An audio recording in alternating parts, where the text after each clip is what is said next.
and good evening. My name is Christopher Daniels. I've been here approximately 6 months now. Joined the group here. Very happy to be here. Just to tell you a little bit about myself real quickly, I'm from the South. I'm originally from Biloxi, Mississippi. That's where my parents still live. I did my undergrad work in Birmingham, medical school in Nashville.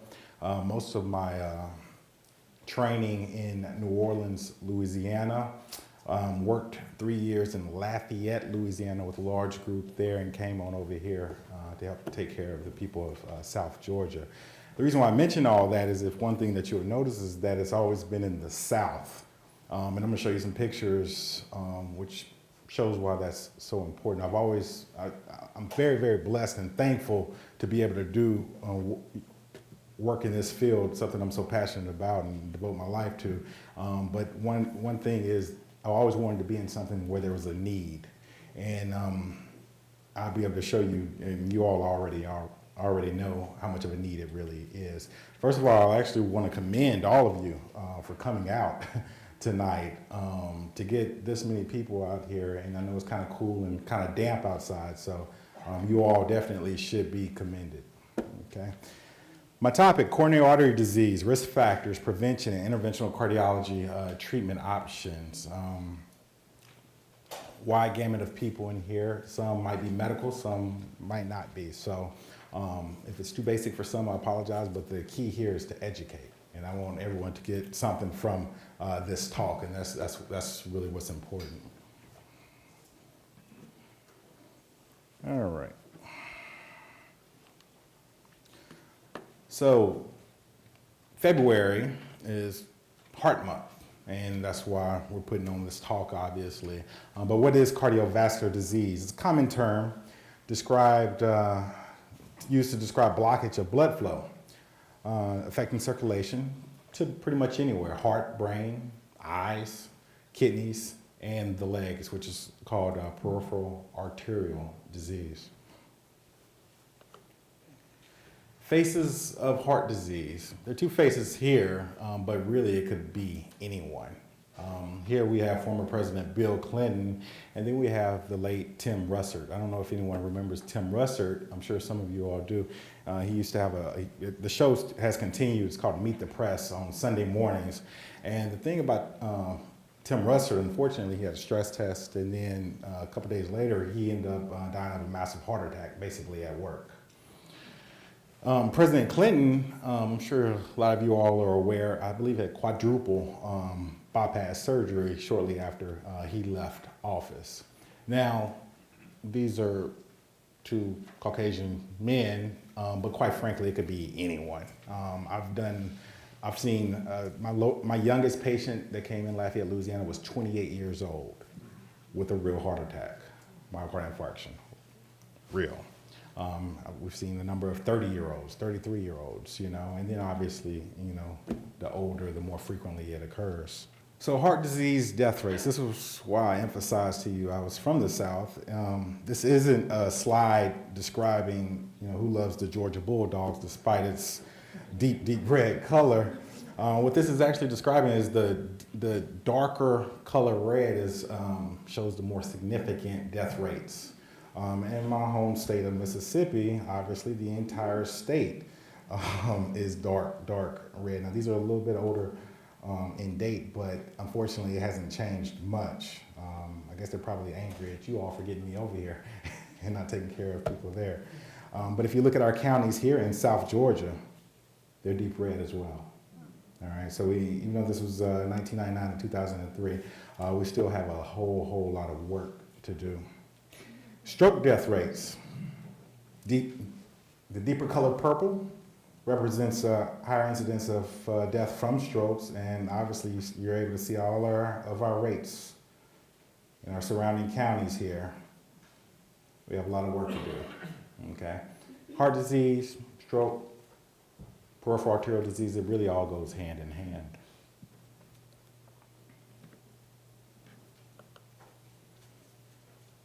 And then in more recent years, there's been a big push to educate women. And it's great that we have the number of women that we have here today, because Women obviously have different signs, and I'll talk a little bit about that later on, but the death rates for women are high and still high in this region here in Thomasville. So that's why I commended all of you all for coming out today.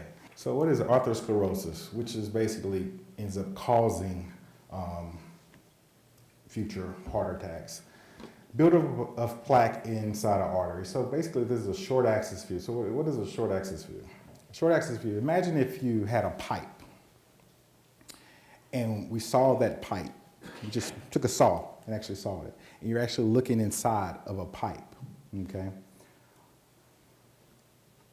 This is normal, right here. End up having a tear in the wall, and we have some cholesterol starts to kind of deposit into the vessel walls. And then gradually, through time, poor diet, multiple risk factors, family history, whatever, we start to develop this plaque. And then at some point in time, hopefully it doesn't, but it can occlude. And that's what causes the actual heart attack, when you have an actual total occlusion of that coronary vessel. Because basically, if you imagine it, you're looking in a pipe, and if it's totally clogged up, no blood flow can get through that area. And if no blood flow can get through that area, basically your heart's not getting oxygen that it needs. Hence myocardial infarction. So arteries become narrow, blood flow through the arteries becomes limited, and less oxygen reaches the body tissues.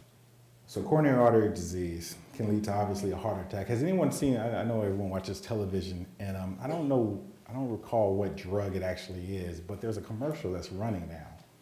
And you know, the person that's speaking on the commercial states, it's a person that's sitting there thinking, and then in their head they're thinking, or they hear, you're gonna have your heart attack today. Has anyone seen that? Yeah, it's very eerie, you know, to think that, okay, you know, and honestly, maybe if we could predict when exactly someone was gonna have their heart attack, that would help. Obviously, you can come get the appropriate treatment, blood thinners, whatever. Maybe we can kind of prevent that, but in reality, it really doesn't work that way. But the fear that that person has, that you can see on their face, or that any of us would have, if that were to happen, that is real, you know. And heart attacks, obviously, they do occur that way, daily, you know, nonstop. And we have them here, and obviously in this facility, nonstop. But the atherosclerosis, hardening of the arteries, can lead to angina. What is angina?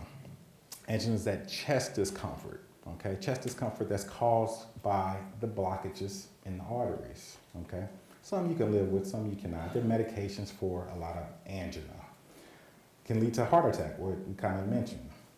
Cardiomyopathy. What is a cardiomyopathy? There are a number of different types of cardiomyopathy, a number of different causes of cardiomyopathy, but basically a cardiomyopathy is weakening of the heart function. Your heart, the goal of it is to function at a certain efficiency as well as capacity, meaning being able to propel enough blood to the rest of the body. If that heart gets weak and is unable to do that, then basically you're not getting the oxygen supply to the rest of the body that you really need. That's what a cardiomyopathy is. Irregular heartbeats. If I took a poll, I'm sure a number of you all have irregular heartbeats, or something called atrial fibrillation or atrial flutter. More significant arrhythmias, like what we call ventricular tachycardia.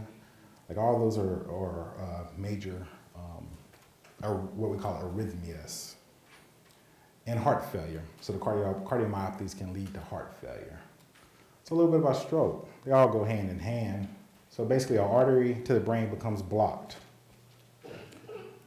ends up resulting into injury. And basically, that plaque that we mentioned earlier, it basically ruptures. And when it ruptures, it develops this, it causes this large inflammatory process, which causes further clot to form and basically occlude or block off a vessel.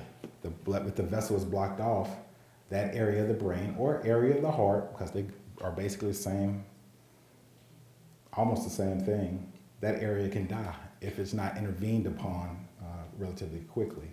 Now, there's another type of stroke, that's called embolic stroke. There's also hemorrhagic stroke, where you have a bleed actually in your head. And it's a different mechanism to that, and that can be caused from weakening of the vessels or,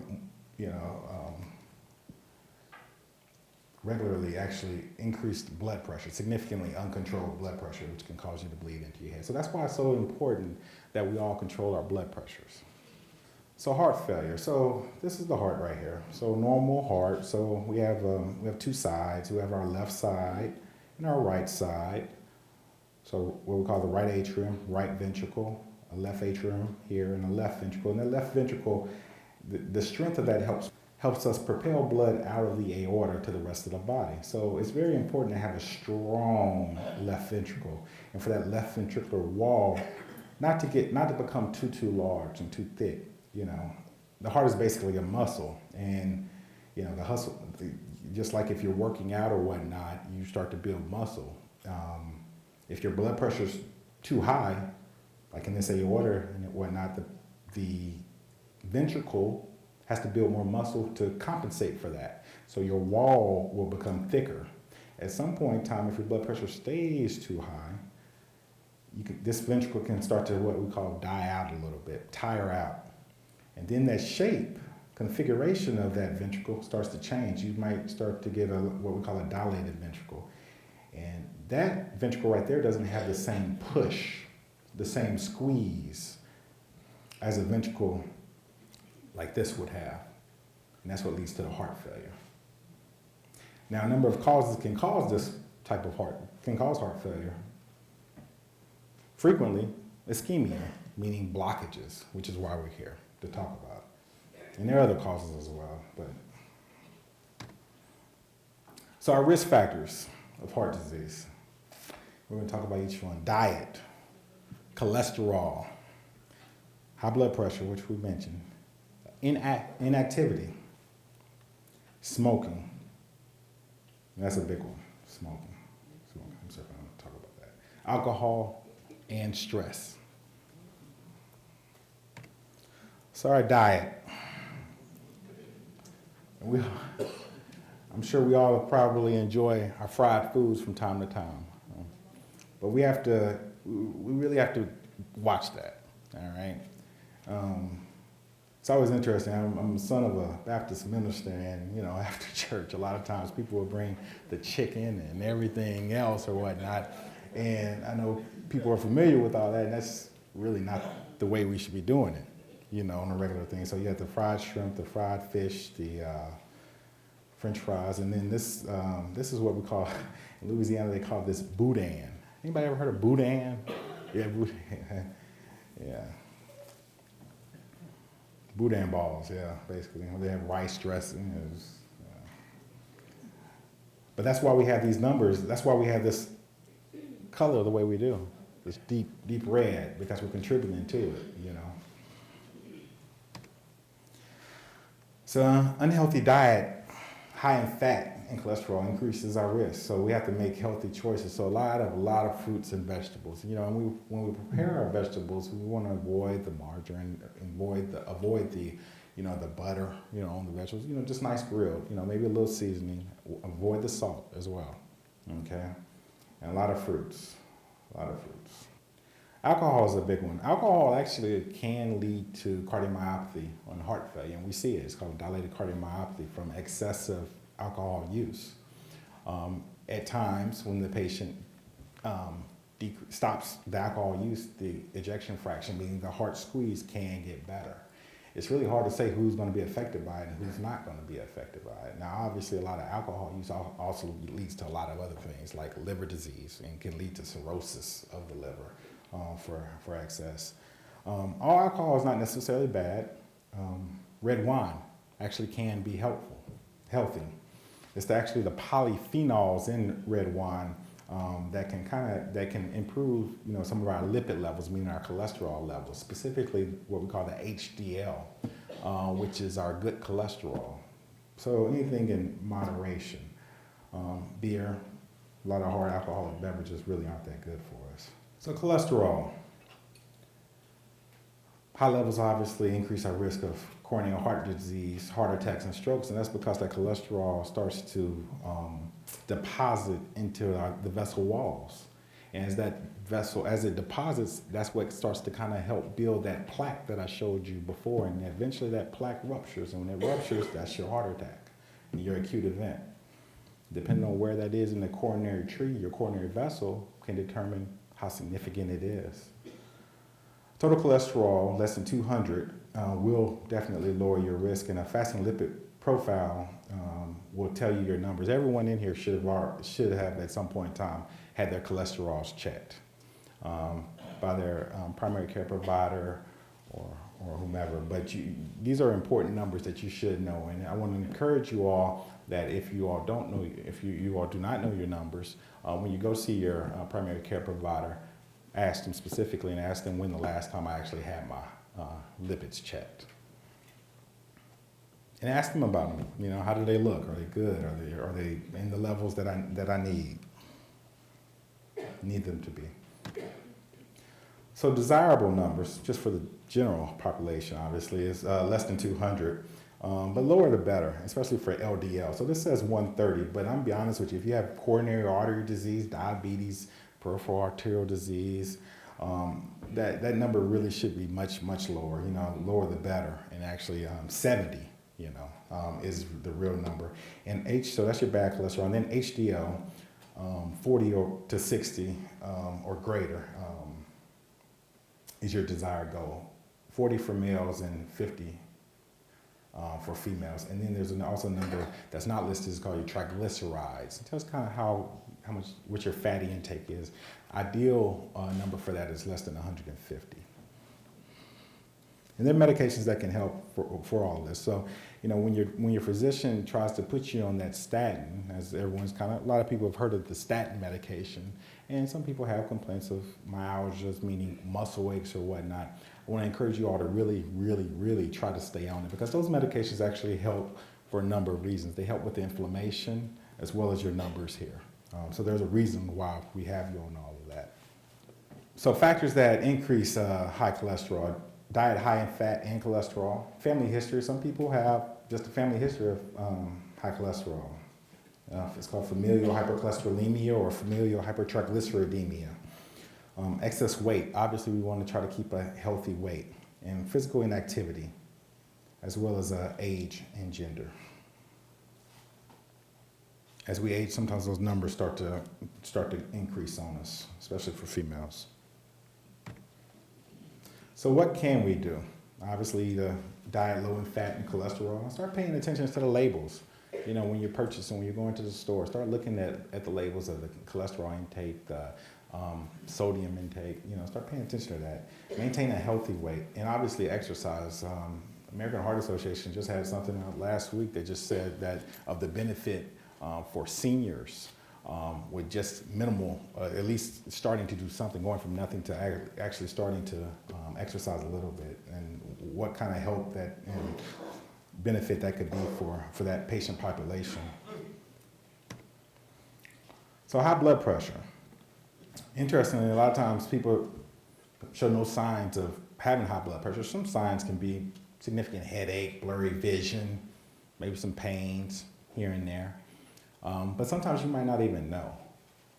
There's a lot of patients that they might not necessarily go to the doctor regularly, and they've been living with a high blood pressure for a long period of time.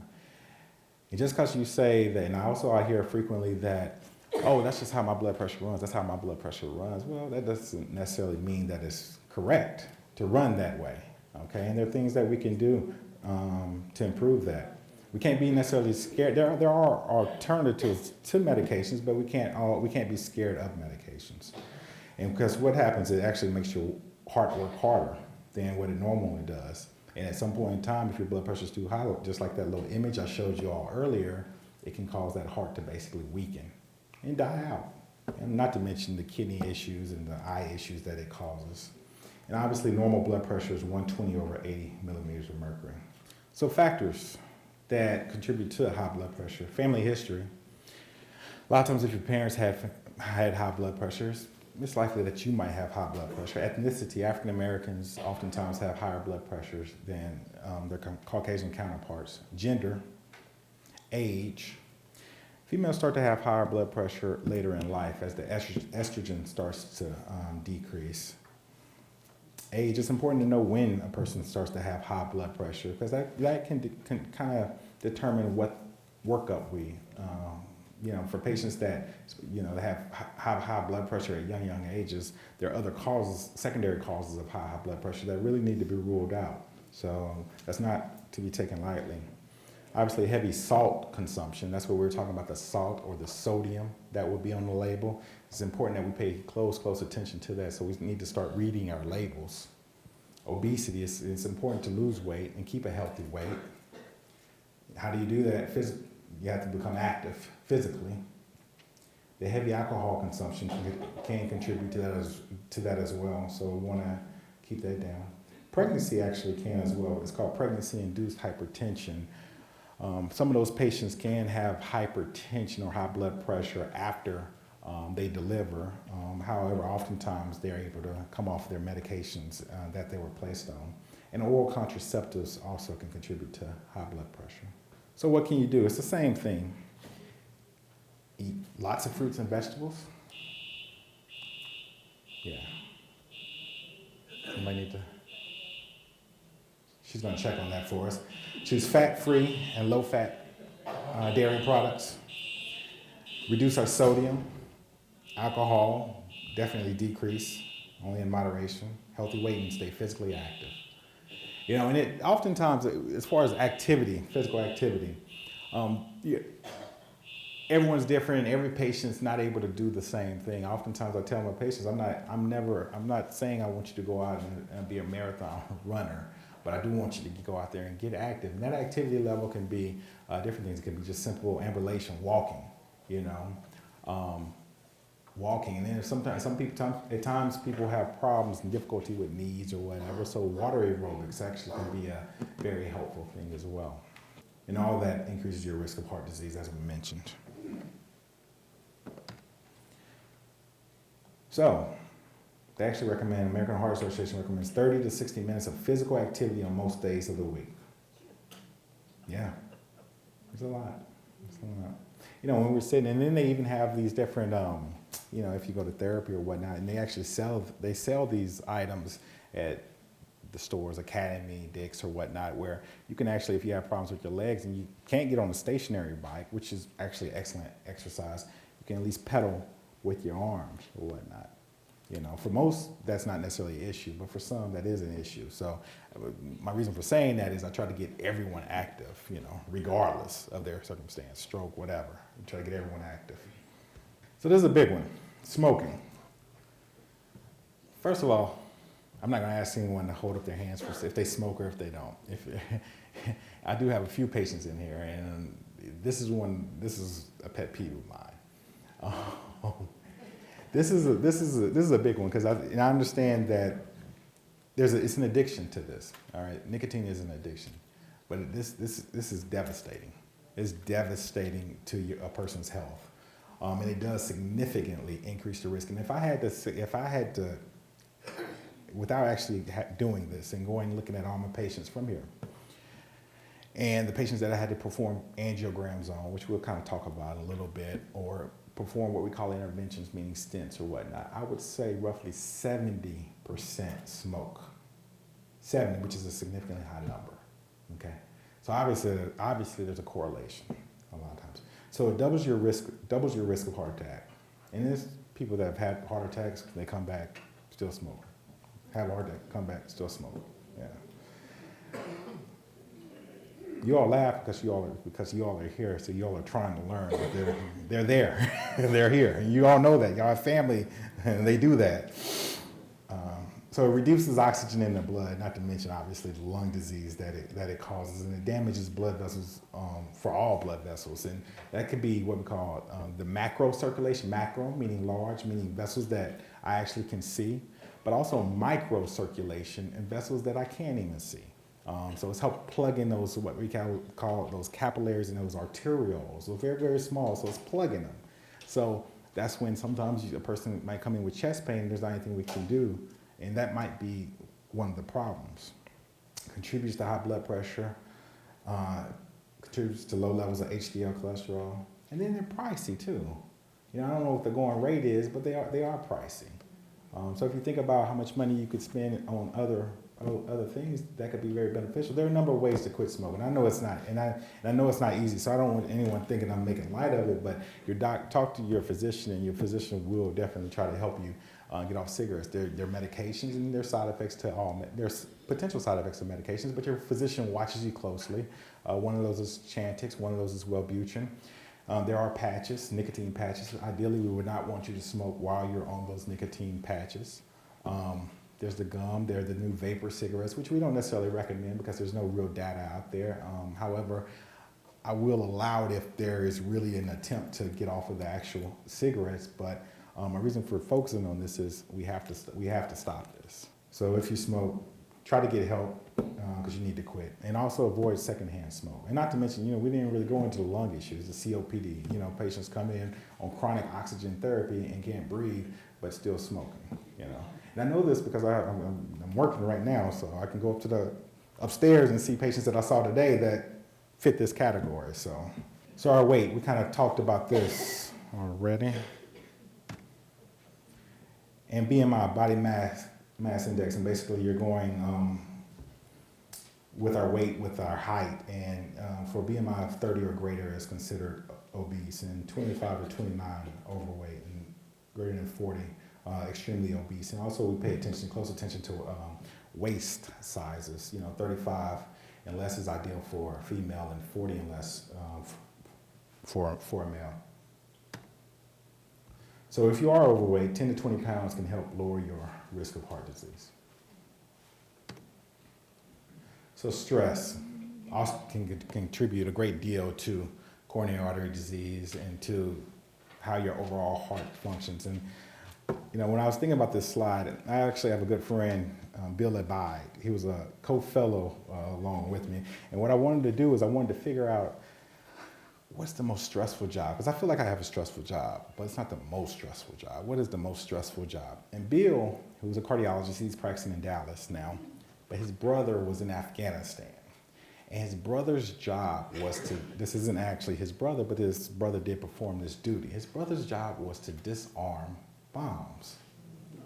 Now, I would think that would probably be one of the most stressful jobs ever.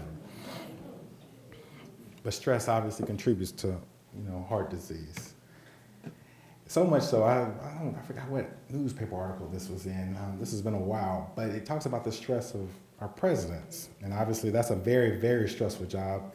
And, by the time when they enter office and the time they leave office, most of them have a head full of gray.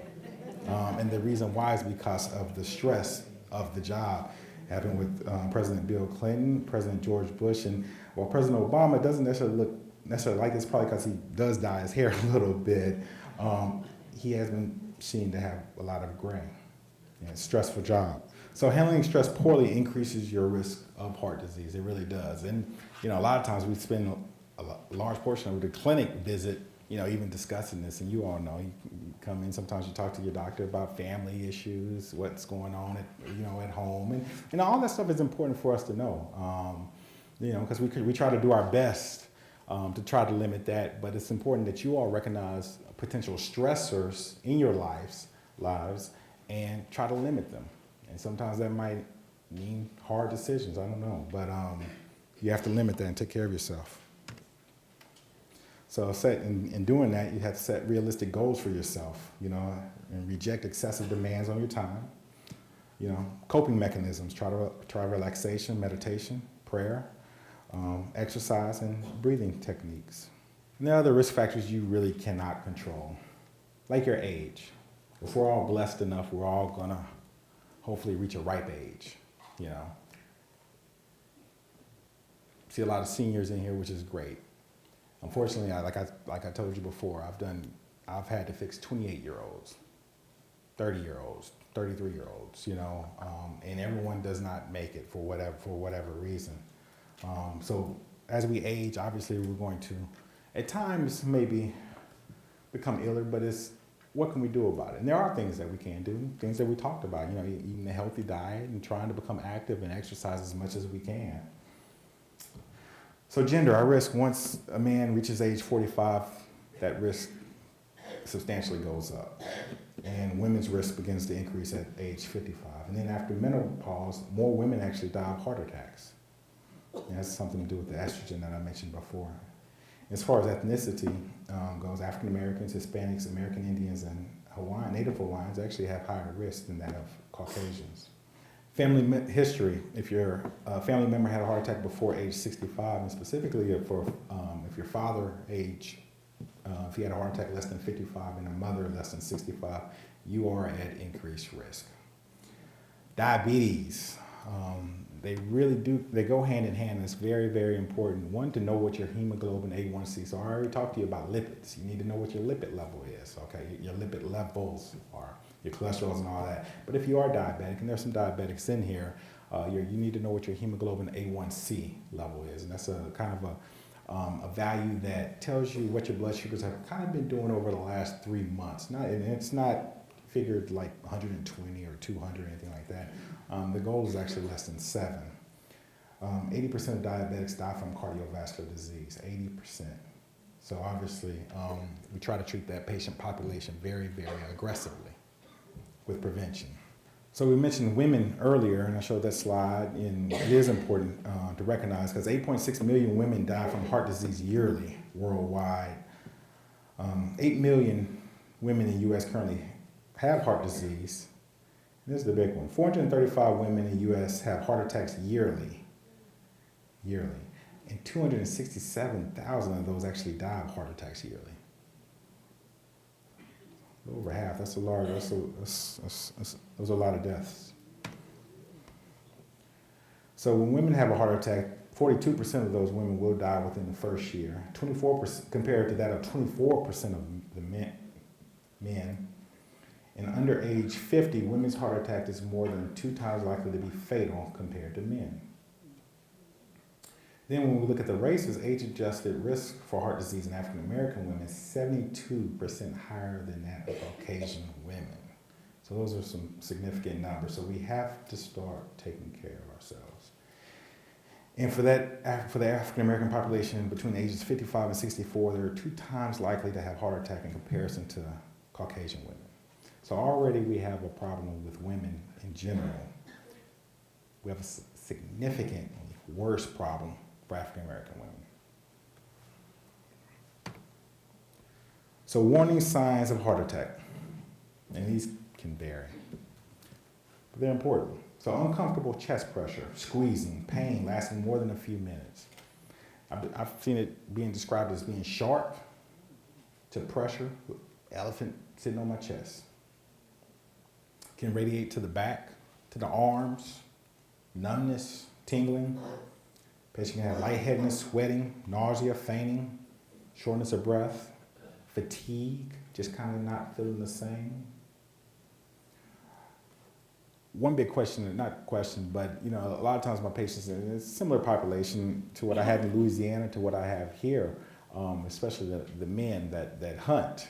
They would come in and they would talk about, man, this past hunting season, this past season, I was really short of breath when I was carrying my equipment. I was really short of breath. It was really difficult for me to do everything that I once was able to do, a year ago.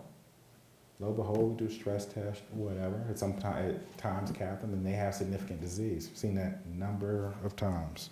So women may experience more subtle signs, angina, which is what we're talking about, but there's the difficulty catching a breath, the fatigue I talked about, maybe swelling. And it could be just that simple back pain. Okay, it might not even be the pain in the anterior portion of your chest. It could be just simple back pain. And if we start noticing swelling, not necessarily swelling because you've been on your feet all day or you have a medication that's contributing to medication contributing to the swelling, but if you just start noticing like weight gain and you're just not able to get fluid off, that could be a sign.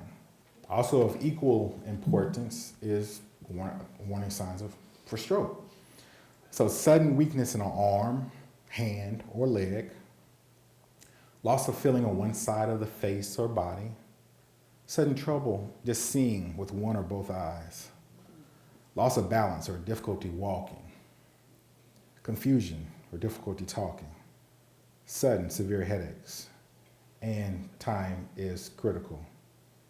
You know, and it's important for you all to kind of really pay attention to this, and because we laugh about it, but you know, it's major. And I'm gonna tell you a true story. Actually, my father, and it's very frustrating. I'm gonna be honest with you. My father, mother, they're still. I'm thankful that they're still living, but they don't really see me as Christopher Daniels, the interventional cardiologist. They see me as their son. So sometimes they listen to what I say, and sometimes they don't, right? So I'm talking, you all probably have children the same way. But I'm talking to my father, and over the phone, this is when I was in Louisiana, and he was in Biloxi, not too far away, and he tells me that he has been unable to see out of his right eye for the past day and a half. Very upsetting, yeah, absolutely. So he didn't, lo and behold, he didn't have a stroke. I came right over and had my mom take him to the emergency room. He didn't have a stroke, but he did have a detached retina, which is actually of equal importance because it's important to get surgery early on all of that. And we had to do all that, but that's what I'm saying. It's not about, you know, what a person's education is. It's not about what a person has. It's about when you know the signs, you do right, all right, and take care of yourself. And time is critical. So let's talk a little bit about what coronary arteries and potential treatment options.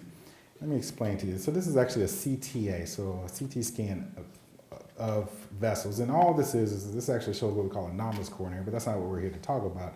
What I wanted to show you was what the coronary vessels actually look like on your heart. So epicardial vessels. So this is what we call the left anterior descending artery. Right coronary artery will go around the back, and there's a circumflex over to the side. But that's what a coronary vessel looks like. And then if I had to cut a vessel open that we put a stent in, this is what it would look like. That's what a stent is. A little piece of metal. Okay? And I know people in here, I have some patients in here, and some have stents, and others of you that I don't know, you all probably have stents. You can put stents a lot of different places, in the legs, in the heart, in the carotid arteries, or whatnot, but that's what a stent looks like, the metal. And basically that just ends up absorbing, and tissue just ends up kind of growing over that area. It's called endothelialization. So that's what a stent looks like. So how do we get to the actual heart? And this is what we do here regularly, as well as other hospitals. We do angiograms, and this, what is our access site? Right here this is the wrist, radial artery. So this is an access point, and the reason why I'm going over this is so you all be comfortable, because I probably will have to see somebody in here at some point in time. Right radial artery, right here. Another site is the femoral artery, which is in the pelvic region, okay? And basically we numb up this little area with lidocaine, gain access, and put a little sheath in. This is what we call a sheath. And through this little hole, we're able to take little catheters all the way up to the heart and inject contrast and be able to tell if we have blockages or not. After the procedure, we put a nice wristband on, which helps with what we call hemostasis, meaning clotting of the blood, basically. And eventually we're able to take that off. So what does actually blockage look like when we're doing the procedure? Because we work under x-ray, fluoroscopy, okay? So it's basically x-ray. And this is a case I actually I had to do. And so this slide is over here showing, kind of reminding you all of what blockage looks like. And what you all can appreciate, this is what we call the left main artery. The left main artery is called the widowmaker, all right? So if that gets blocked, then all else, you can die. So yeah, this patient already had a stent. If you can see that little shadowing right there, already had a stent in there, okay? I already had surgery as well, bypass surgery. So this is kind of one of those last option type things. So basically what I did was I ended up doing a rotor blader, which is kind of a drill, and kind of open that vessel up, as well as some balloon work. I didn't actually have to re-stent, but if you look at the narrowing there, it looks much better after the procedure. So that patient's able to get more blood flow. So basically, we try to smush all that to the side with balloons and stents, and different tools. Here's another case. So this is a coronary angiogram. So,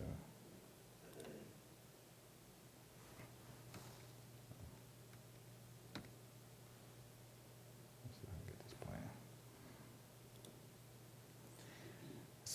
Vessel around the front of the heart, left anterior descending artery, side vessel, and then what we call an occluded right coronary artery right here.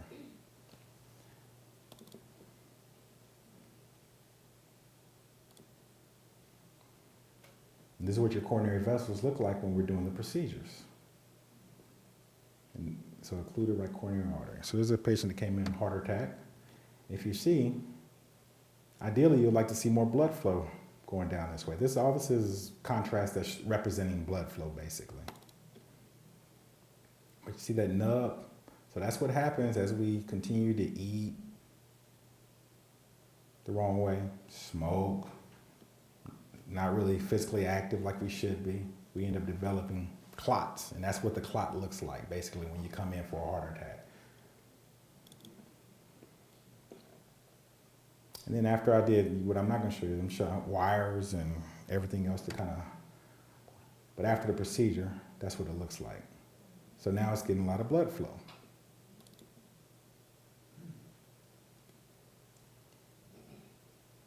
So imagine your heart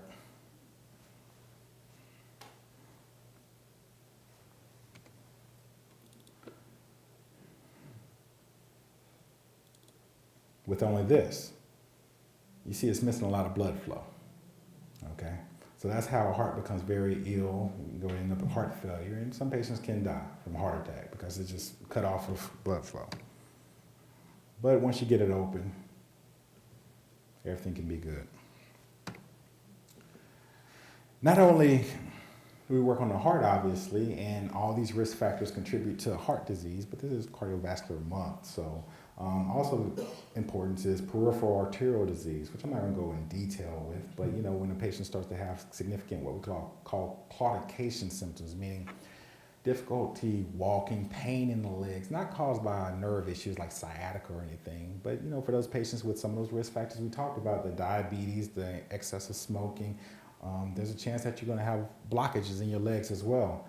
And what this is showing, this is a CTA of coronary vessels, so not coronary vessels, of lower extremity vessels, and basically wherever you see light, that's where the contrast is. So it looks good on the left side, but on the right side we have significant blockage right here, because there's a big gap right here. There's actually a patient of mine that I did. So this shows you a peripheral intervention, so it kind of clogs up. Kind of clogs up right here, kind of stops right here.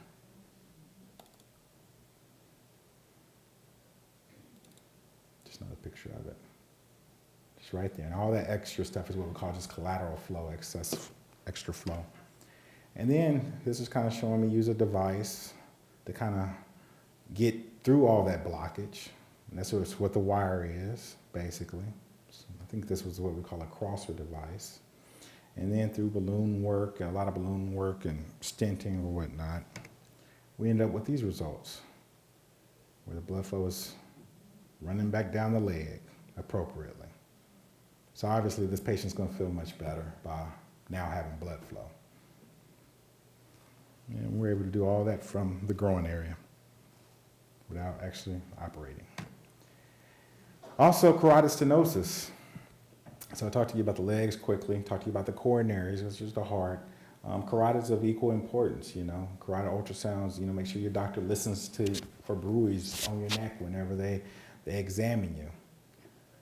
And then right here, this shows a significant blockage, all the same risk factors. And I don't know. Yeah, this one's actually not going to play. I had an angiogram of this, but I didn't actually save it correctly. But that's what that shows. And we have ways to fix this as well. A lot of times surgery is going to be the option for that. But for some patients that are deemed high risk, we're able to stent those as well, meaning put stents in like I just showed you.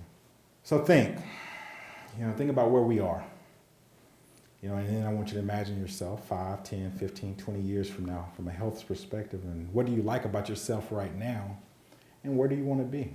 What do you want to change? Everyone does these New Year's, resolutions or whatnot, but it's never too late. And it's not about a resolution, it's just about making healthy choices for ourselves or whatnot. And what changes do you need to make? And thank you for your attention.